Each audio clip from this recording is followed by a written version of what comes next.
peut-être que j'ai tort, je ne sais pas. Réfléchissons ensemble, que quand on a l'attitude d'un enfant, on juge beaucoup les gens. On juge tout. On juge tout et on veut mettre un nom à tout, alors qu'on ne peut pas mettre un nom à tout, parce qu'on ne sait pas tout. Vouloir mettre un nom à tout ce que vous voyez, à tout ce que vous observez, c'est de la folie. Je te réchoque. C'est de la folie parce que vous ne savez pas tout. Comment serez-vous capable de mettre un nom à tout ce que vous voyez autour de vous? Quand les gens souffrent, à un certain moment, ils se mettent à parler même aux personnes non qualifiées pour entendre ces choses. Parce que c'est la douleur. La douleur. My goodness. La douleur. As-tu déjà eu très mal? As-tu déjà vraiment eu mal parce que tu es dans une situation obscure? On va carrément dire ça. Hein? L'obscurité totale. Voilà pourquoi il ne faut pas juger les gens. Non. C'est que tu ne comprends pas, observe et ferme la bouche pour un instant. C'est une maturité aussi, c'est une sagesse. Je considère, c'est mon avis, que c'est une forme de maturité que de savoir se taire. Moi, je dirais même pas à certains moments, je dirais très souvent, il faut se taire. On se tait. Pas parce qu'on n'a rien à dire, mais parce que ce qu'on va dire ne va peut-être pas résoudre le problème, ne va pas changer la situation. Et donc, il y a d'autres, comme je le disais, quand ils sont accablés par les problèmes, ils se taisent. Ils se taisent à un point où ça commence à ronger de l'intérieur. Ça commence à les détruire de l'intérieur. Ils ne savent plus à quel sein se vouer.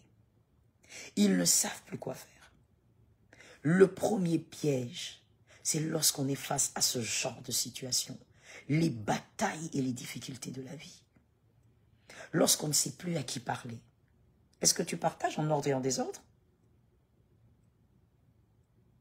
Oh, je suis venu pour... Emma, je suis venu pour parler à ton cœur, peut-être. Moi, j'aime pas beaucoup les directs. C'est mon mari qui m'encourage souvent d'être en direct. Donc, quand je fais ça, en tout cas, il faut te rassurer que j'ai rassemblé beaucoup d'efforts. J'ai réuni beaucoup d'efforts, d'énergie pour faire ça. Alors, certainement que je suis venu te parler, Emma. J'espère que tu partages en ordre et en désordre parce qu'il y a quelqu'un d'autre qui doit aussi écouter cela. Peut-être qu'il a juste besoin d'entendre ça pour bien dormir aujourd'hui. Ou même pour ne pas se suicider aujourd'hui. Quand on est devant certaines difficultés, on est accablé par certains outrages. Des fois, on se tait. Parce que tu te dis, même si je parle, qui va m'écouter et qui va me comprendre? Parce que vous savez, dans ça, il y a aussi deux catégories de personnes dans le fait de se taire. On va beaucoup écrire. Hein. La première catégorie, c'est que ce sont ces personnes qui se taisent parce qu'elles se disent « ça sert à rien. Ça sert à rien, je mets ça sur moi et puis voilà. Quoi. Ça sert à rien que je m'étale. » Deuxième catégorie de personnes, cette catégorie-là se dit « parler c'est bien, mais il faut parler pour se faire comprendre. » Qui va comprendre? Qui va comprendre? C'est ça le problème. Des fois dans la vie, il ne faut pas seulement parler parce qu'on veut parler, parce qu'il faut sortir un son, parce qu'il faut se faire entendre. Il ne faut pas seulement se faire entendre, il faut se faire comprendre. Est-ce que quelqu'un a placé ça? Je vous avais dit, sorry, il y aura beaucoup de déséquilibre avec ce téléphone que je suis en train de me battre à tenir. Est-ce que quelqu'un m'a compris? Est-ce que quelqu'un peut me l'écrire, s'il vous plaît? Écris-moi ça, s'il te plaît. Se faire entendre, c'est bien. Mais se faire comprendre, c'est mieux. Et donc, des fois, ces personnes qui sont accablées par les difficultés n'en parlent pas, ce n'est pas par orgueil. C'est parce qu'elles savent qu'elles se feront entendre. Peut-être, mais comprendre, c'est difficile. Oui, c'est difficile. Les personnes passent leur temps, certaines personnes, on va dire, passent leur temps à vous juger au lieu de vous entendre et de vous comprendre. Rania, Dieu alors m'envoie pour toi. Écoute-moi bien. Dieu m'envoie pour toi. C'est un piège que de vouloir se laisser accabler par toutes ces difficultés, se laisser submerger par tous ces problèmes, se laisser contrôler par ces difficultés. Et des fois, vous êtes tellement accablé que vous n'avez pas la force de prier. Vous n'avez pas la force de lire la Bible.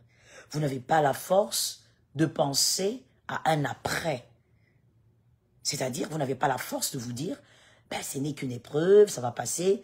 Monsieur, mademoiselle, madame, c'est pas tout le temps, c'est pas face à toutes les difficultés qu'on a la capacité, la force spirituelle pour dire, je traverse des épreuves, ça va passer, il y a une autre porte. C'est bien, mais ça n'arrive pas tout le temps que d'être armé de cette manière au niveau de ses pensées. C'est pas facile. C'est pas facile. Voilà pourquoi je disais, il y a difficulté, difficulté. Il y a épreuve et épreuve, mon frère. Il y a épreuve et épreuve. Peut-être que c'est que toi tu as vécu, tu étais au prélude de l'épreuve. Il y a des gens qui ont traversé, qui sont allés au-delà des préludes, qui sont allés dans les profondeurs des épreuves. C'est pas facile.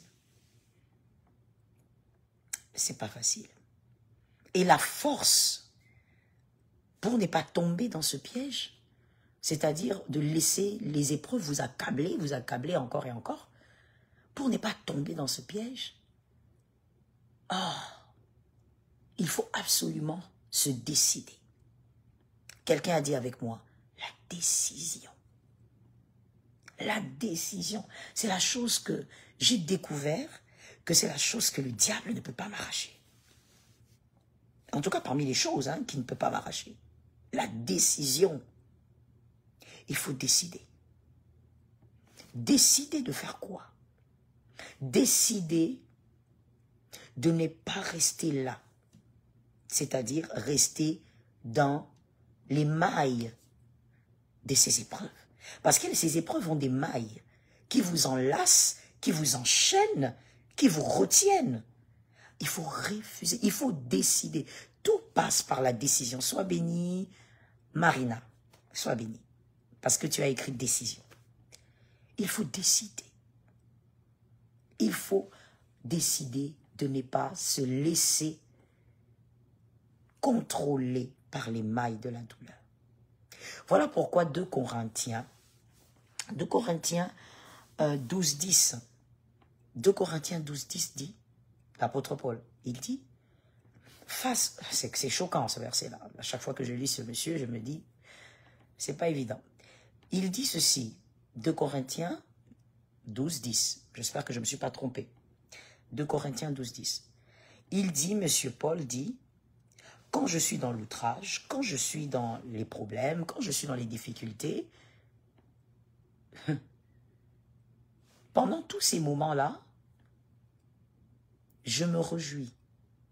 Comment comprendre ça? Comment comprendre ça? C'est une folie, là. Je me réjouis quand je suis dans l'outrage, dans les difficultés, dans les problèmes. Il dit qu'il se réjouit parce que c'est quand il est dans cette situation-là qu'il devient fort. Il dit, c'est quand je suis faible que je deviens fort. Oui. C'est une bizarrerie quand tu lis du coup. Tu te dis, il a dit quelque chose de déplacé, ce monsieur. Mais quand tu te mets à réfléchir, tu dis, ouais. Pourquoi? Jésus, il n'est pas fort dans ta vie quand tu te sens forte. Non. Voilà pourquoi, quelque part, faites attention avec certains termes que vous entendez dans le monde et puis vous êtes enfant de Dieu. Sorry, je vous avais dit que le téléphone sera souvent instable parce que je le tiens. Faites attention avec certains termes que vous entendez le commun de mortels dire alors que vous êtes enfant de Dieu. Ne vous conformez pas au siècle présent. Faites attention. Je veux parler de quoi? Faites attention avec ce terme. Je dis, il faut être vraiment... il faut l'utiliser avec beaucoup de pincettes. C'est vraiment limite au fait. De quoi je parle? Et tu vas m'aider à écrire pour ceux qui vont venir en retard ou après. Je suis une femme forte. La femme forte. l'homme fort. Mais c'est plus, au fait, dans le milieu des femmes. La femme forte, la femme forte. Je dis c'est limite. Je dis pas que c'est mauvais. Je dis c'est limite. C'est-à-dire qu'il faut tenir cette phrase avec beaucoup de pincettes. Parce qu'en réalité, quand tu dis femme forte, tu parles de toi. C'est toi que tu présentes. Tu parles de ton mental, tu parles de tes nerfs, tu parles de toi. Alors que Dieu, ou je veux mieux le dire, le Christ, notre Seigneur, Jésus, ne devient jamais fort quand toi tu es fort. Lorsque toi tu es fort, Jésus te laisse la place. Il te laisse l'espace. C'est quand tu deviens faible. C'est pas moi qui le dis, c'est la parole de Dieu. 2 Corinthiens 12, 10. Vraiment, je sais que mon cerveau là de... J'allais dire quelque chose, mais je sais que si je le dis, je serais foudroyé par mon mari. J'allais dire mon cerveau d'adventiste. Je retiens les versets depuis toute petite, donc je ne pense pas que j'ai oublié, je ne pense pas que j'ai confondu. Je crois que c'est 2 Corinthiens 12, 10. 2 Corinthiens 12, 10 qui dit, lorsque l'apôtre Paul parle des outrages, et il dit, c'est quand il est faible qu'il devient fort. Donc, c'est ça le principe de Dieu, c'est ça la logique de Dieu, au fait. Il faudrait que tu te retrouves dans une position de faiblesse pour que tu reconnaisses la grandeur de Dieu. Lorsque tu dis, oui, j'aime ça, madame ou mademoiselle, sois une femme forte en Jésus, c'est-à-dire que c'est lui qui te rend forte. Tu vois, c'est très important. C'est très important de mettre toujours un équilibre dans ce que vous dites. Parce que le siècle présent... Ah, merci Sophie. Merci Sophie. Donc tu confirmes, je ne me suis pas perdue. Voilà, le cerveau là. Je ne dirai pas la suite. Pour ne pas être foudroyé par mon mari. Donc c'est exact, je ne me suis pas trompée de verset.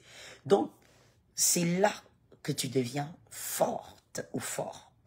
Quand tu es dans la faiblesse. Et voilà donc le schéma. Quand tu es outragé, quand tu es opprimé, quand tu es comprimé par les difficultés, décide-toi de ne pas te laisser enchaîner par tes difficultés. Commence par là, décide-toi. C'est que tu n'as pas décidé, personne ne pourra les décider à ta place.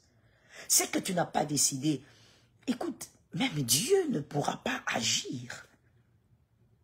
Tu es obligé. Tu es obligé de décider. Quand tu décides, là maintenant, Jésus s'invite. Tu dis non, je ne me laisse pas terrasser. C'est un peu comme Bartimée. Bartimée qui entend, il dit non, il est en train de passer le gars. Fils de David, il faut que tu t'arrêtes. Il décide de crier. Et quand on le fait taire, il décide quand même de crier. Soyez bénis. Madame ou mademoiselle Bintou, soyez bénis.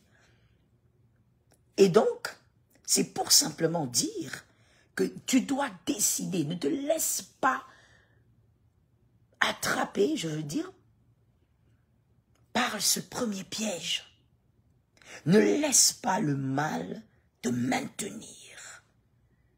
Voilà le piège, le premier piège dont on parle aujourd'hui. Les outrages, les difficultés, les batailles, la souffrance. Décide de ne pas te laisser contrôler par ces choses. Quand tu l'auras décidé, maintenant, tu te recommandes entre les mains du Christ. Alors là, le vaillant d'Israël va intervenir. Tu sais ce que j'ai compris avec le Seigneur. Même si le Seigneur ne changeait pas ta situation immédiatement, mais parce que tu te confies en lui, tu sens une paix, comme la Bible dit, la paix que le monde ne connaît pas. Tu sens une paix, tu te sens libéré de quelque chose alors que ta réalité te dit, tu es en difficulté. Tu sens le Saint-Esprit intervenir déjà. Tu as la force d'affronter Goliath. Alors que ta réalité est là, Goliath est en face de toi. Dieu ne fait pas disparaître immédiatement Goliath, mais parce que tu as décidé de ne pas te laisser écrouler par les ténèbres, par les difficultés, et que le Saint-Esprit entre en jeu, eh bien, il y a autre chose. Tu deviens une autre personne. Sois béni Rachel, c'est ton message depuis le Cameroun. Nous sommes ensemble. Jésus est fidèle. On ne lâchera rien avec Jésus. Aide-moi à écrire ça. Nous ne lâcherons pas. Nous ne tomberons pas dans ce premier piège où les problèmes nous accablent à un point où nous sommes dans les obscurités et nous n'arrivons même pas à prier. Non, ça n'arrivera pas. Nous ne lâcherons rien avec Jésus. Est-ce que quelqu'un me l'a dit? Alors, ne dis pas seulement Amen, n'écris pas seulement, mais je veux que tu partages en ordre et en désordre aussi, parce que bientôt on va prier. C'est le premier piège. J'avais dit qu'aujourd'hui on parlait de 2 pièges, en fait. Ça, c'est le premier piège. Faites attention. Ne tombez pas dans ce piège. Les difficultés, on en aura toujours. Hein. Vous savez qu'après la résurrection de Lazare, ce n'est pas écrit dans la parole, mais nous réfléchissons comme des humains, parce qu'il était humain, il a vécu la vie que nous vivons tous. Lazare, l'ami de Jésus, que Jésus a ressuscité, est-ce que vous savez que après cette résurrection-là, il a quand même eu des problèmes, il a quand même eu des difficultés, il a quand même affronté certaines réalités, malgré la résurrection. C'est-à-dire qu'après cette épreuve, une autre preuve viendra. Tu vaincras ici, tu célébreras l'ours, le lion viendra. Tu célébreras le lion quand tu l'auras tué, Goliath viendra. Tu célébreras Goliath parce que tu l'auras tué, il y aura Bar-Shéba. Et je prie pour toi que tu ne sois pas écrasé par Bar-Shéba. Que Bar-Shéba ne soit pas le piège qui va renverser ta destinée. I pray for you in the name of Jesus. Et donc, c'est pour seulement dire que notre vie chrétienne, notre vie ici-bas, c'est une vie d'épreuves, de victoires, de célébrations, et encore d'épreuves, et ainsi de suite. Donc, Audrey, ce message te concerne, que Jésus nous donne la victoire. Nous ne lâcherons rien, je t'assure. Nous ne lâcherons rien. Adonai n'est pas un homme. Alléluia. I feel the spirit. Adonai n'est pas un homme. Nous ne lâcherons rien. Nous avons vécu des difficultés. Nous avons célébré des victoires. Nous allons encore affronter certaines difficultés et nous célébrerons encore. Nous ne lâcherons rien en Jésus-Christ. Jésus est vivant. Nous ne lâcherons rien. Nous avons confiance en Dieu. Nous sommes enfants de Dieu. Nous avons confiance en Dieu. Et donc, nous ne lâcherons pas. Ça, c'est le premier piège dont nous parlons aujourd'hui. Le deuxième piège, nous allons shifter du côté des couples. On va faire premier piège dans la vie de tous les jours pour tout un chacun. Et on vient de parler, n'est pas se laisser accabler par les difficultés de la vie. Ok? Parce que quand on est faible, c'est là que Jésus est là. Et donc, on devient fort automatiquement. Le deuxième piège, je disais, on va shifter maintenant du côté des couples mariés.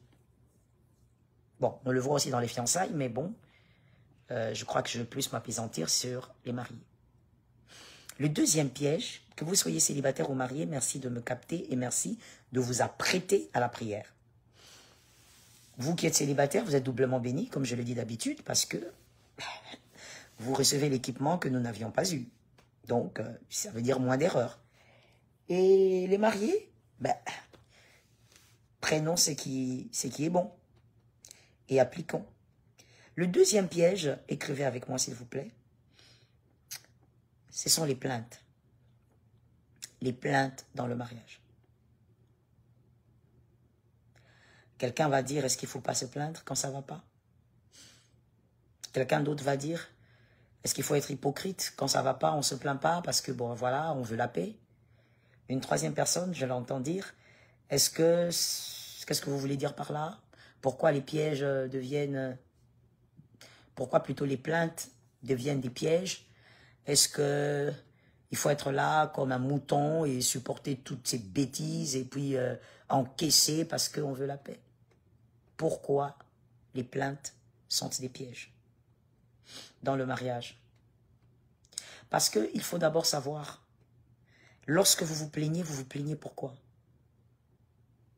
Est-ce que vous vous plaignez pour réparer ou vous vous plaignez pour montrer au monde entier que c'est vous le meilleur, que c'est vous qui avez raison, que vous êtes meilleur que votre femme, vous êtes meilleur que votre homme? Vous vous plaignez pourquoi? Lorsqu'on est... Je sais qu'il y a des gens qui disent, le pasteur Joël aime trop parler d'enfants et de maturité. Supportez-moi. Lorsqu'on est enfant, c'est-à-dire on est immature, et qu'on est marié malheureusement, parce que le mariage n'est pas pour les immatures, le mariage n'est pas pour les enfants. Mais bon, qu'est-ce que vous voulez? Les gens se marient comme ils veulent. On ne peut pas interdire à un homme, à une femme de se marier. Donc il y a aussi des bébés dans le mariage, malheureusement. Lorsqu'on est immature, on pense qu'on doit se plaindre de tout, d'abord, dans le mariage. On croit qu'on doit se plaindre de tout. L'immature, il fait ça. Deuxième chose que l'immature fait dans le mariage, n'oubliez pas que nous sommes sur le deuxième piège. Deuxième chose que l'immature fait dans le mariage, il se plaint sans dialogue. Les immatures sont comme ça. Ils se plaignent sans dialogue, que ce soit homme comme femme.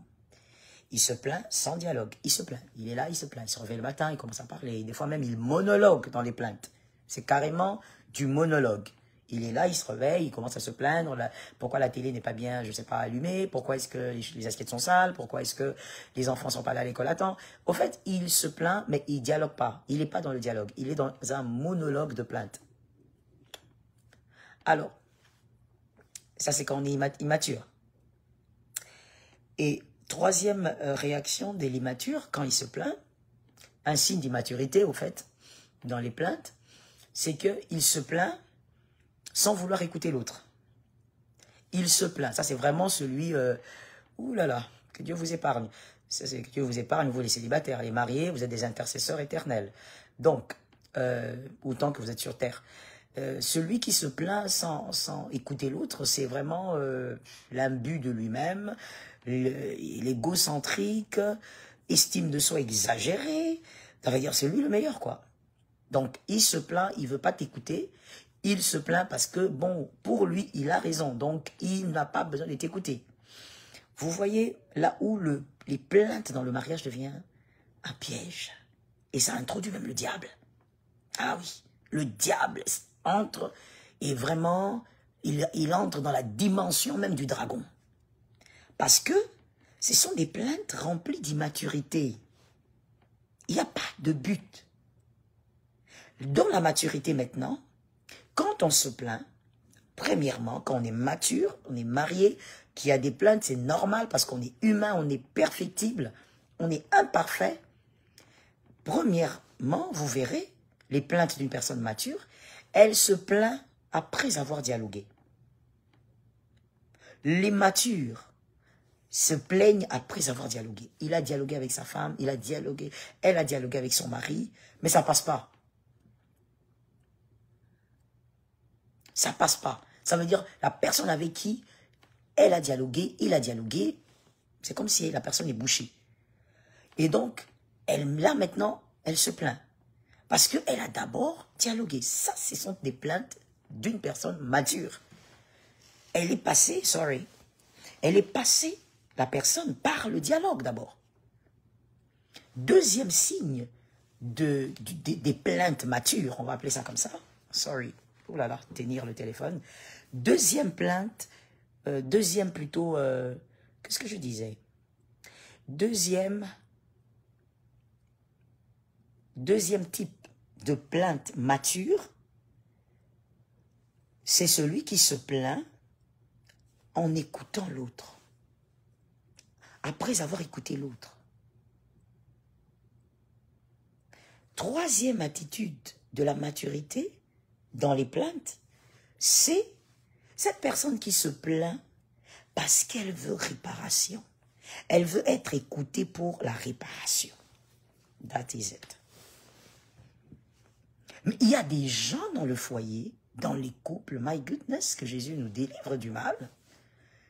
Des personnes qui se plaignent pour exhiber, entre guillemets, leurs raisons. Pour exhiber leur côté, entre guillemets, parfait. Alors qu'en réalité, elles ne sont pas parfaites. Donc, vous comprenez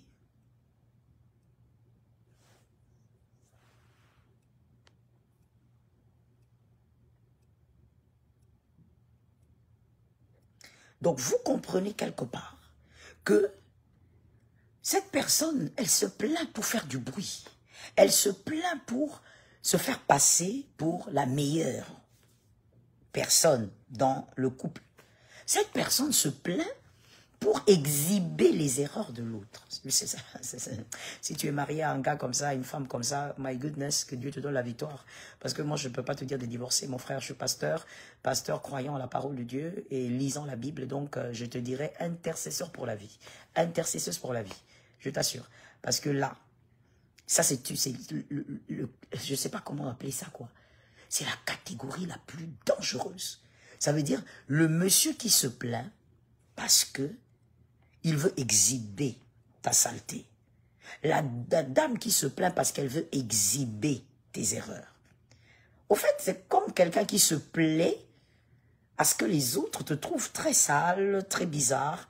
Comment vivre avec quelqu'un comme ça? C'est très compliqué. Que Dieu vous donne la victoire. Ilonga, c'est Ilonga, je crois. Kumu.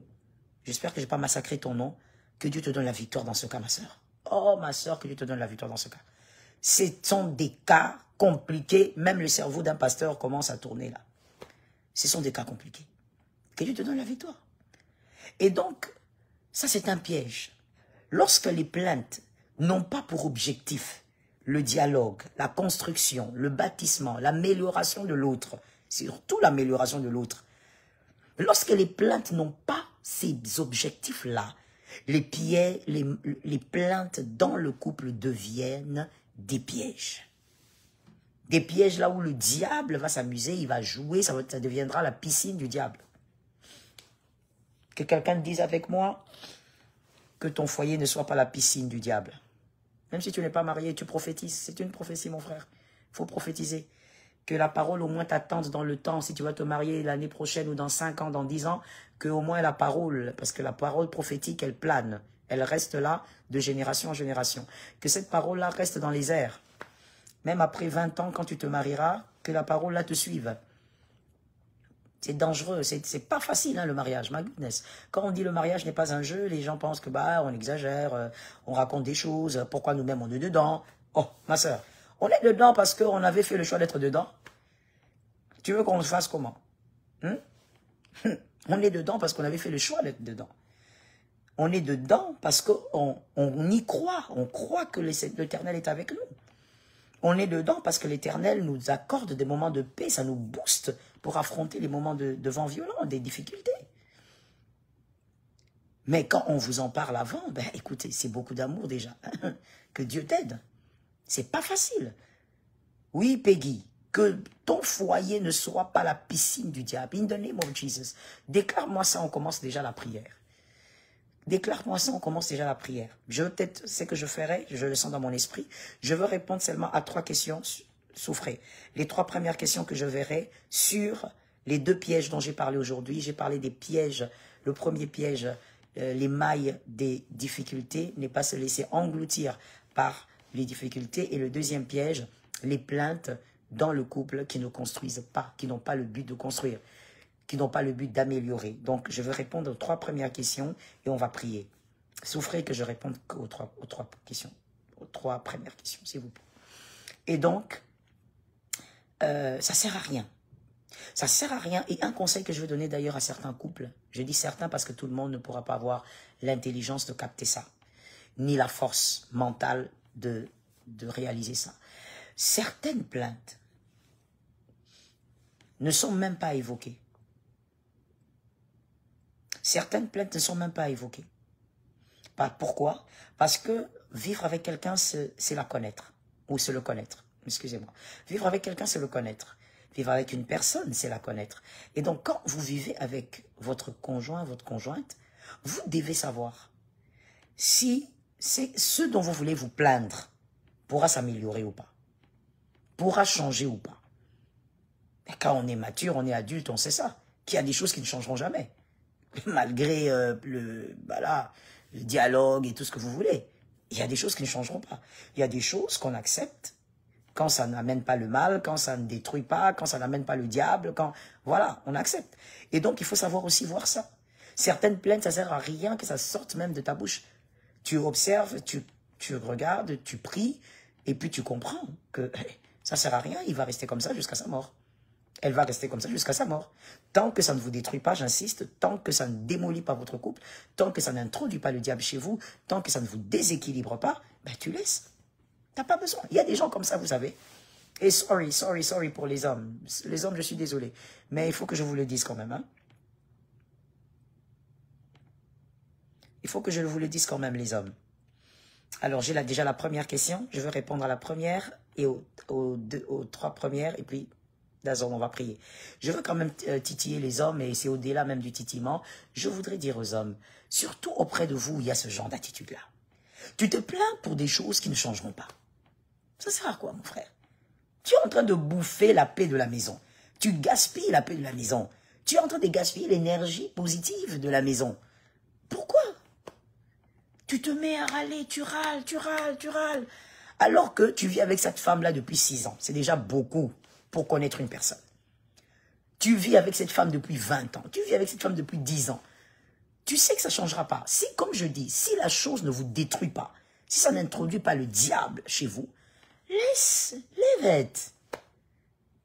Ça vous amène plus de mal de vous plaindre que de paix. L'ivette, laisse tomber. Tu peux vivre avec, ça ne détruit rien, ça n'introduit pas le diable. Vis avec, mon frère. Arrêtez de vous plaindre pour des choses qui ne changeront pas. Ok, première question, on répond à 2, 3 et on va prier. Oh là là là, my goodness, it's not easy. Comment faire pour, c'est madame ou mademoiselle, I don't know, Kéline, comment faire pour comprendre son époux en temps difficile, quand la difficulté persiste? Comment faire? Bon, vous n'avez pas été très explicite, mais comment faire pour comprendre? Je vais vous dire ceci. Lorsque vous êtes dans un couple marié et que vous avez des difficultés, n'oubliez jamais que vous les vivez à deux. Vous les vivez à deux, même si chacun a sa manière d'extérioriser sa douleur. Même si chacun a sa manière d'exprimer sa douleur. Et aussi, même si chacun a sa manière d'encaisser.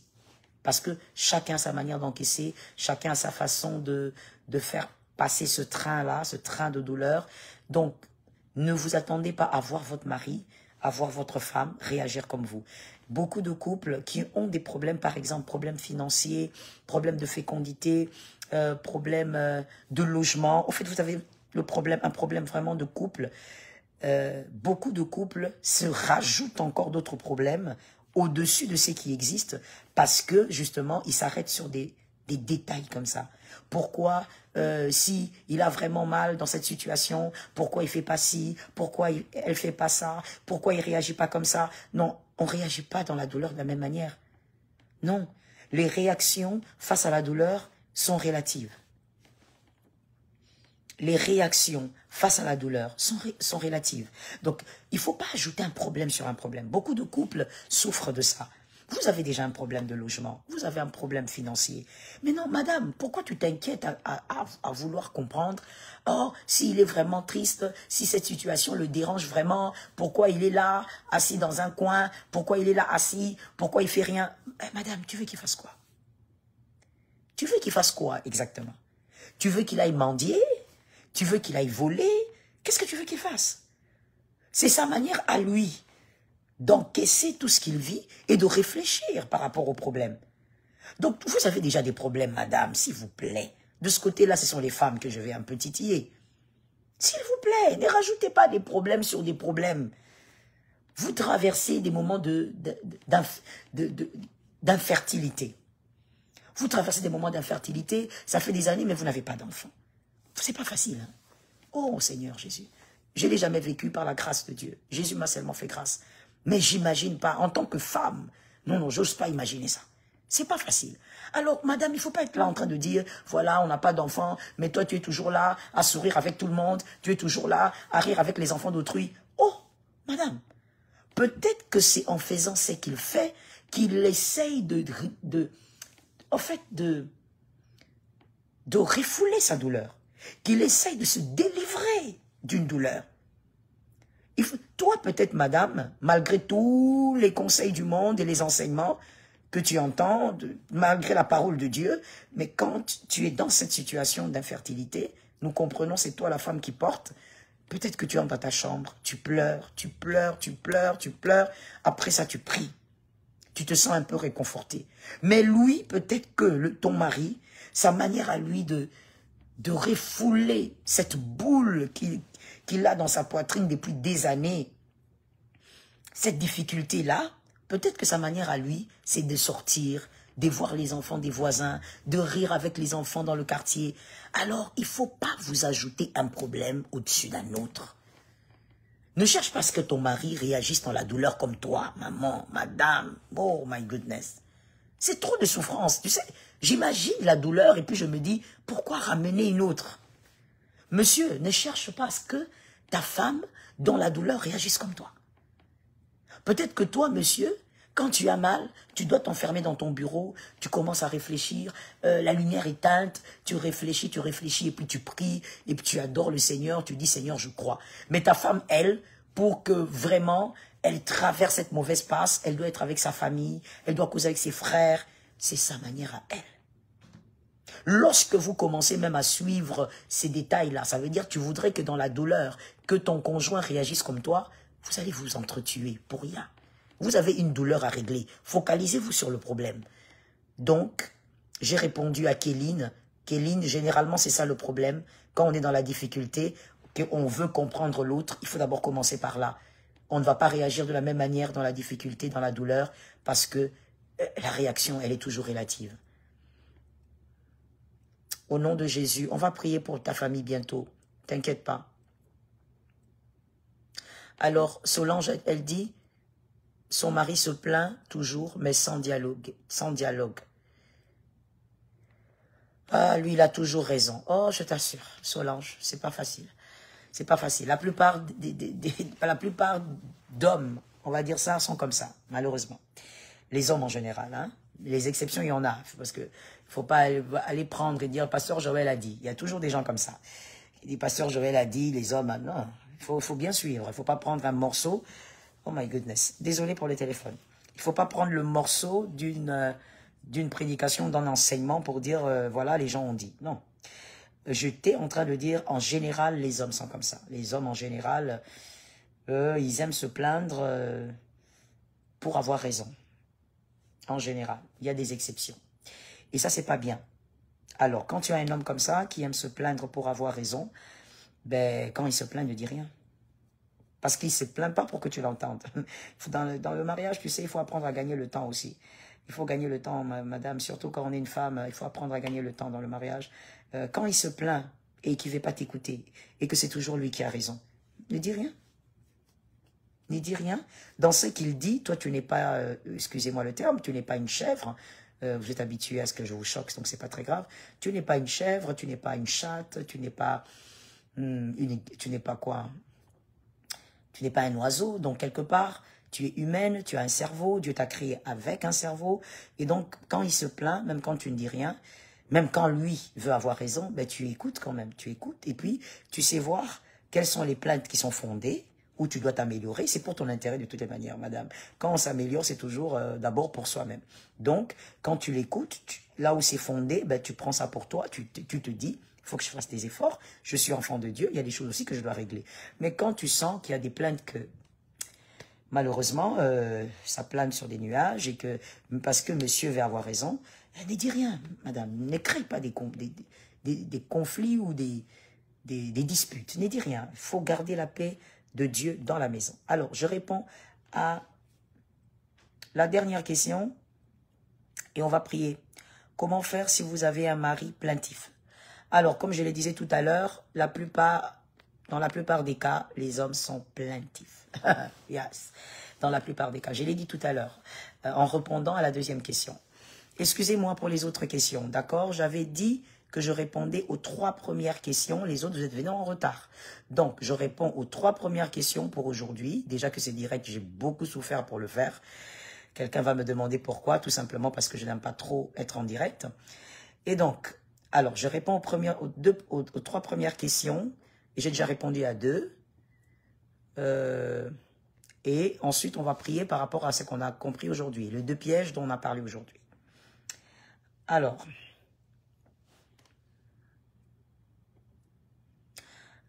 je réponds d'abord à la dame qui dit, c'est la dernière question d'ailleurs, Comment faire quand on a un mari plaintif? Un mari plaintif, c'est difficile. Un mari plaintif, vous devez d'abord rechercher la paix. Parce que c'est vrai qu'il y a des gens comme ça. Il y a des femmes comme ça aussi. C'est-à-dire que ces personnes sont plaintives. C'est comme ça. Ça veut dire quoi que vous fassiez, elles se plaindront. Hein. Elles vont toujours se plaindre. Il y a des gens comme ça qui ont vraiment une nature plaintive. Et il faut d'abord regarder l'essentiel. L'essentiel, c'est quoi dans tout ça? Lorsqu'un homme se plaint beaucoup, et comme je l'ai dit, quand il se plaint, on y voit dès l'immaturité, j'ai déjà donné les éléments, ou une femme comme ça qui se plaint vraiment dans l'enfance, dans l'immaturité, ce que vous devez faire en tant que mari ou femme, épouse ou époux, c'est d'abord de vous focaliser sur l'essentiel. Et l'essentiel dans votre couple, c'est la paix. Quand vous avez quelqu'un de plaintif, quoi que vous fassiez, il n'entend pas, il est comme bouché, ça passe pas, cherchez la paix. Quand il se plaint, ne dites rien. Quand il dit, pourquoi tu ne dis rien? Parce qu'il y a des hommes comme ça, j'ai fini de parler, pourquoi tu ne dis rien? Vous dites simplement, j'ai très bien compris et je vais faire des efforts. Vous le dites premièrement parce que vous voulez la paix. Parce que c'est d'abord la paix qu'il faut chercher dans un foyer.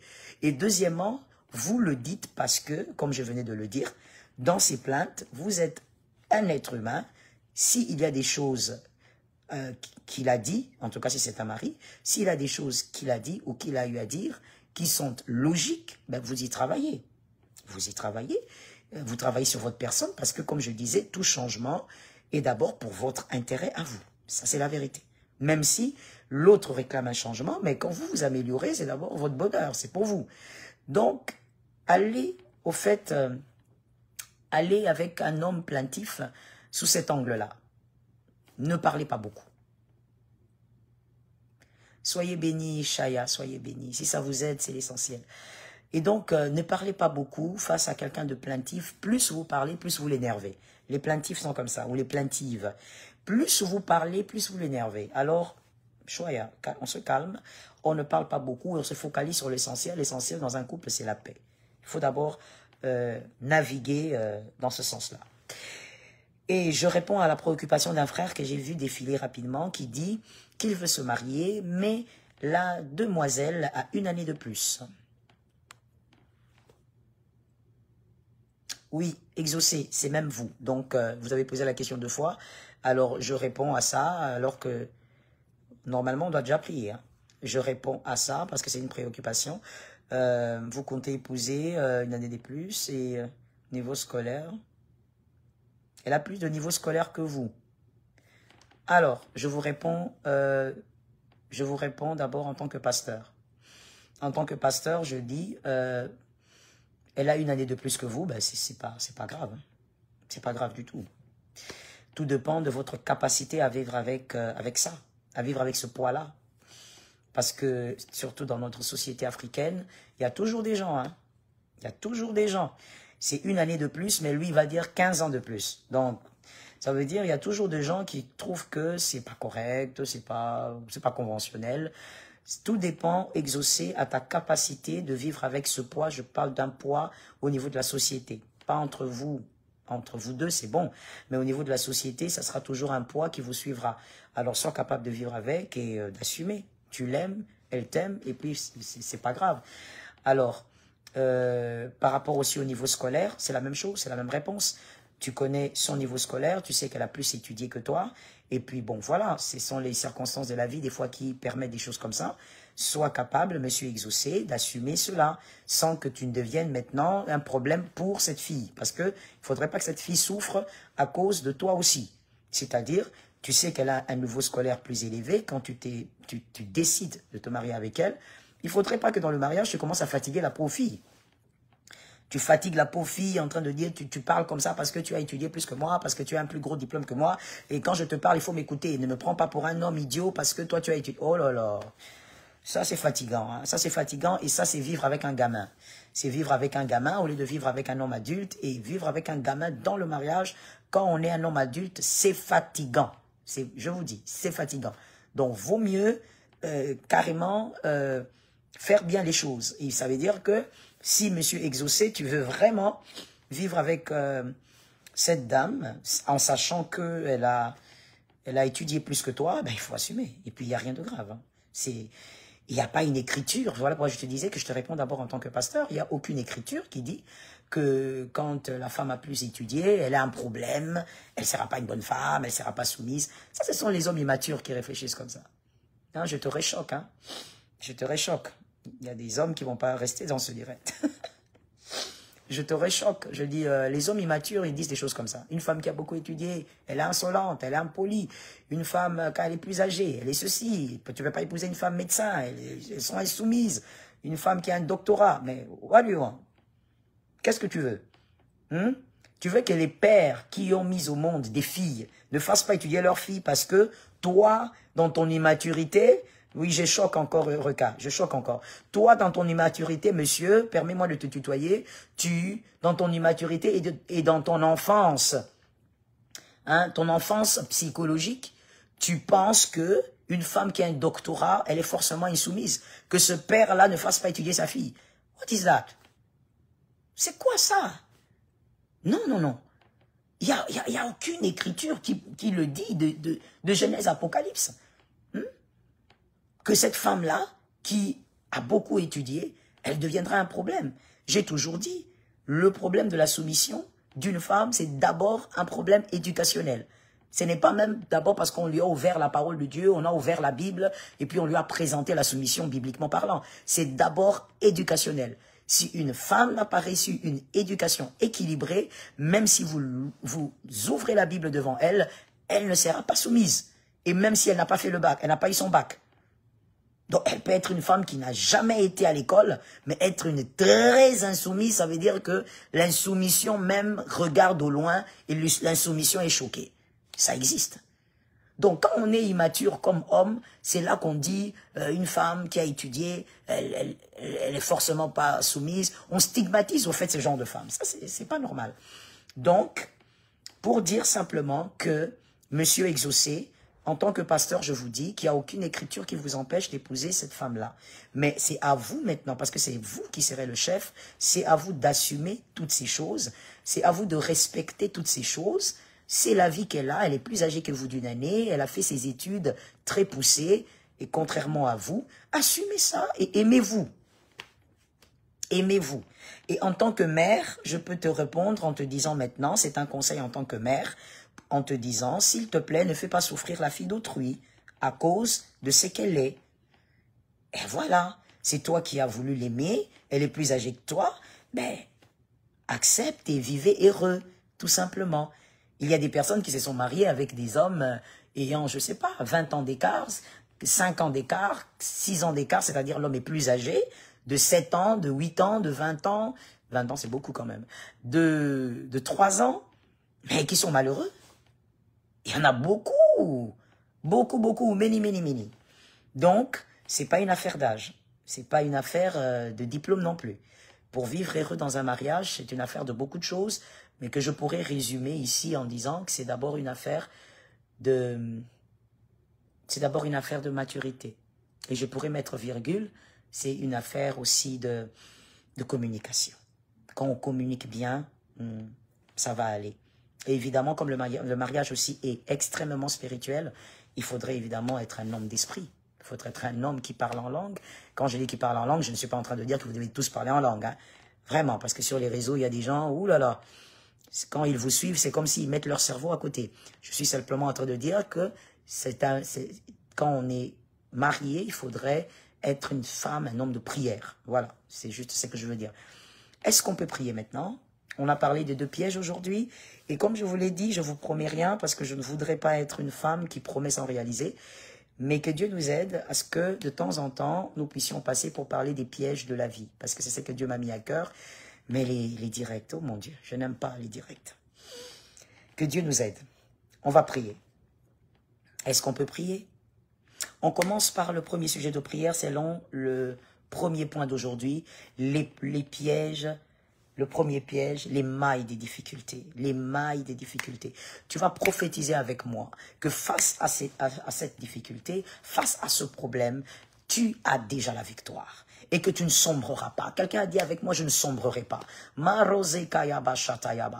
the name of Jesus and by the fire. Quelqu'un dit avec moi, je ne sombrerai pas. In the name of Jesus, je ne sombrerai pas. Par l'autorité du Saint-Esprit, déclare et prophétise. Quand tu prophétises, ce que tu déclares tombe sur tes enfants en même temps. Tu déclares, ça tombe sur ta femme, sur ton mari, sur tes frères, tes sœurs, tes parents. Rosimayabo. Au nom de Jésus, je ne sombrerai pas. Face à cette difficulté, je ne sombrerai pas. Au nom de Jésus, face à cette difficulté, mon frère ne sombrera pas, ma sœur ne sombrera pas. Marazata, cette infertilité ne permettra pas, c'est que mon frère puisse sombrer au nom de Jésus. Cette infertilité ne permettra pas à ma sœur de sombrer dans sa foi. Jésus est vivant, même avec les enfants, Jésus est vivant. Sans les enfants, Jésus reste vivant. Je déclare au nom de Jésus, nous ne sombrerons pas. Mais Razoka, 2024 est une saison de persévérance, une saison de témérité. Nous déclarons au nom de Jésus que nous ne sombrerons pas face aux difficultés de la vie, face aux problèmes de la vie, dans la famille, dans le foyer, au nom de Jésus, dans nos entreprises, dans les études. Marosete, nous déclarons que nous ne sombrerons pas. Par l'autorité du Saint-Esprit, nous ne sombrerons pas. Tu vas faire la deuxième déclaration et tu vas déclarer que ce que le serpent a prévu contre toi est renversé. Parce que dans les difficultés, mon frère, le serpent aussi parle. Le serpent, il accomplit des choses bizarres.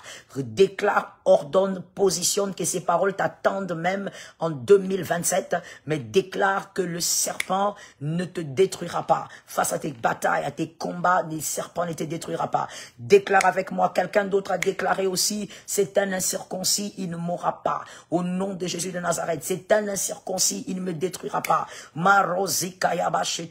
Au nom de Jésus de Nazareth, le serpent ne va pas me renverser, le serpent ne va pas me déstabiliser, il ne me détruira pas. Le serpent ne va pas m'arracher ma part, impossible. Je refuse au nom puissant de Jésus. C'est par le nom de Jésus que je dis impossible. C'est par le nom de Jésus que je dis ça n'arrivera pas. Cela n'aura pas lieu, cela n'arrivera pas. Rosi Macheka, le ciel m'est favorable, ça n'arrivera pas. Le ciel m'est favorable, le serpent ne me renversera pas ma part. Le serpent ne renversera pas ce qui me revient. Je renverse par contre ses œuvres. Je renverse au nom de Jésus de Nazareth.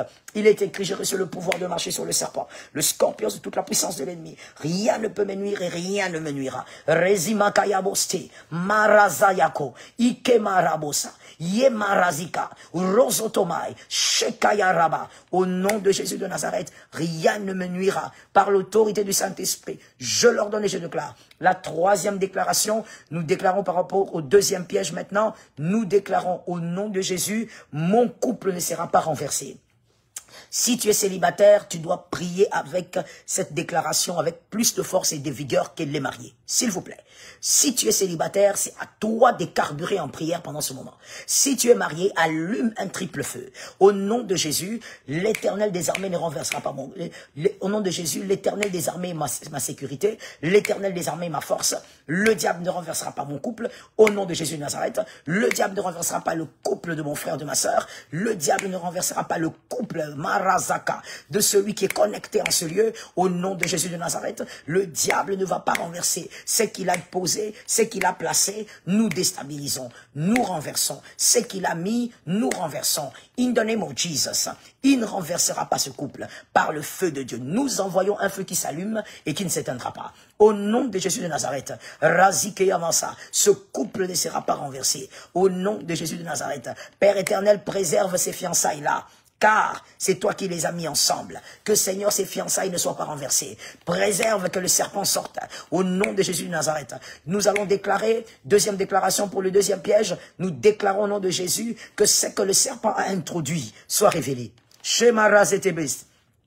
Il faudrait pas seulement prier, il faudrait aussi voir. Oh oui, mon frère, dans la dimension de la nouvelle alliance, nous sommes tous des prophètes. Tu ne dois pas seulement prophétiser, tu ne dois pas seulement prier, tu dois aussi voir ce que le diable a placé dans ton couple. Au nom de Jésus, tu déclares cela, que l'Éternel des armées révèle ce que le serpent a placé dans le couple de mon frère. Razima Shekaya.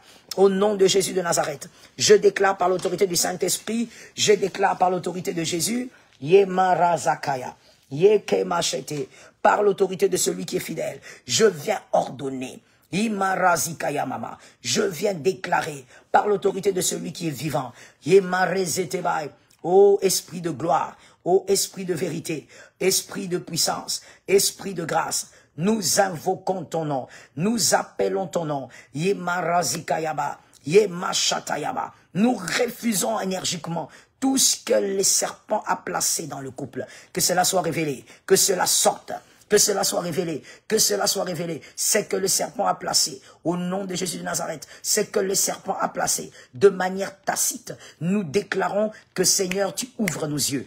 Ouvre nos yeux. Nous voulons voir, nous voulons comprendre, nous voulons savoir. Au nom de Jésus, Père éternel, Marazikaya, il est écrit que Jésus, tu as dit à Pierre, le diable t'a réclamé, mais j'ai prié pour toi. Oh Jésus de Nazareth, si tu as prié pour Pierre, c'est parce que tu avais vu, c'est parce que tu avais compris, c'est parce que tu avais constaté depuis le monde des esprits. Nous te le demandons aussi, Jésus, que nous puissions voir ce qui est caché dans le couple, ce qui est caché dans le couple de mon frère, de ma sœur. Seigneur, que nos yeux s'ouvrent, Razine Mosta, et que la victoire soit pour nous. Que quelqu'un déclare, je ne tomberai pas dans ces deux pièges.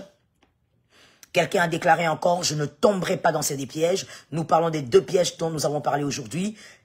Les mailles des difficultés. Deuxième piège, les plaintes inutiles. Ou encore les plaintes qui ne bâtissent rien du tout. Les plaintes qui n'améliorent rien. Tu déclares avec moi, je ne tomberai pas dans ce piège au nom de Jésus. On les déclare une fois, on le déclare deux fois, on les déclare trois fois. On le déclare 4 fois, on le déclare 5 fois, on le déclare 6 fois. Yes, on le déclare la 7e fois, le chiffre du Shabbat. Au nom de Jésus, nous ne tomberons pas dans ces deux pièges-là. Cette année, nous ne tomberons pas dans ces deux pièges-là. Nous sommes sécurisés, l'Éternel est avec nous. C'est alors que nous sommes faibles que nous devenons forts en Jésus. Les plaintes qui ne construisent pas, qui n'améliorent pas dans le couple, nous bannissons cela. Au nom de Jésus-Christ, nous voulons vaincre avec Jésus. Nous voulons la paix avec Jésus. Nous voulons la percée avec Jésus. Nous voulons la tranquillité avec Jésus. Nous voulons l'équilibre dans tout avec Jésus. Qu'il en soit ainsi. Au nom de Jésus de Nazareth, soyez abondamment bénis, que la grâce soit sur vous, que Jésus arrose vos vies. Eh bien, j'y suis arrivé, hein.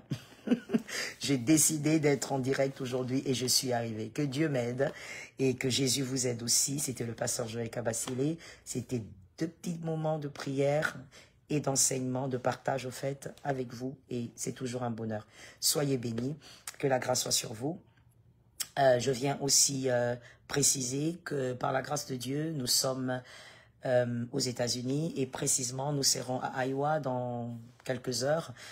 Dans l'état d'Iowa et nous allons passer des bons moments là-bas avec le Seigneur, avec le Saint-Esprit. Donc si vous êtes dans les environs, venez, on va passer des très bons moments et peut-être que c'est la seule fois où que Dieu permet que cette année vous soyez avec le pasteur Joël. Alors pourquoi pas passer des moments avec votre sœur, que la grâce de Dieu vous assiste. Et je dis encore, soyez bénis, soyez arrosés, le ciel est favorable. Est-ce que quelqu'un m'a dit le ciel est favorable? Merci beaucoup, je dis Amen, Amen cette fois. Quelqu'un m'a dit le ciel est favorable. Est-ce que quelqu'un me l'a dit? Je ne peux pas couper ce direct sans avoir entendu un vaillant déclarer ce cri de guerre. Le ciel est favorable.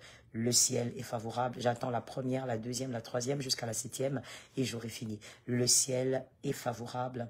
Le ciel est favorable. Amen, Monsieur Daniel, merci beaucoup. J'ai besoin de la bénédiction. Merci beaucoup. Le ciel est favorable. Le ciel est favorable. Le ciel nous est favorable d'ailleurs, si vous le voulez, si vous voulez nous associer à votre grâce, pourquoi pas.